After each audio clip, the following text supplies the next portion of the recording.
যুক্তরাষ্ট্রের পেনসিলভেনিয়া রাজ্যের চেস্টার কাউন্টির লংউড বোটানিক্যাল গার্ডেন প্রকৃতিপ্রেমীদের কাছে অবসর কাটানোর এক আকর্ষণীয় জায়গা, যেখানে প্রকৃতি তার রূপের ডালি নিয়ে সাজিয়ে অপেক্ষা করে দর্শনার্থীদের জন্য, আর তা উপভোগ করতে দূর দূরান্ত থেকে ছুটে আসেন প্রকৃতিপ্রেমীরা। যুক্তরাষ্ট্র থেকে সুব্রত চৌধুরীর রিপোর্ট।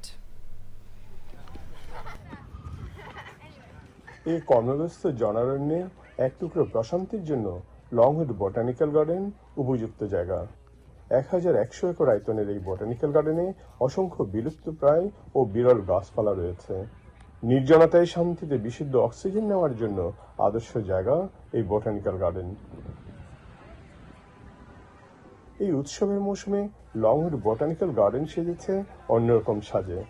দিনের আলো নিত্যেই বর্ণের আলোকসজ্জায় সেজে ওঠে পুরো গার্ডেন, আর তা দেখে অন্যরকম এক ভালো লাগার ঢেউ খেলা করে দর্শনার্থীদের মনে। যুক্তরাষ্ট্রের অন্যতম প্রসিদ্ধ এই বোটানিক্যাল গার্ডেনের প্রধান আকর্ষণ ঝর্ণার নৃত্য। সুরের তালে তালে ঝর্ণার পানি বিভিন্ন ভঙ্গিতে নেচে ওঠে। বাহারি আলোর ঝলকানিতে ঝর্ণার পানির নৃত্যকলা দর্শনার্থীদের মনে ভিন্ন রকম আবেশের সৃষ্টি করে।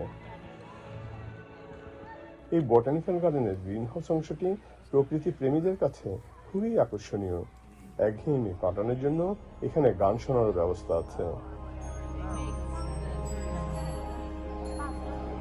উৎসবের মৌসুমে আলোর ঝর্ণাধারায় স্নাত হয়ে দর্শনার্থীরা ফিরে যান একরাশ সুখ স্মৃতি নিয়ে। Subrata Chowdhury, channel I.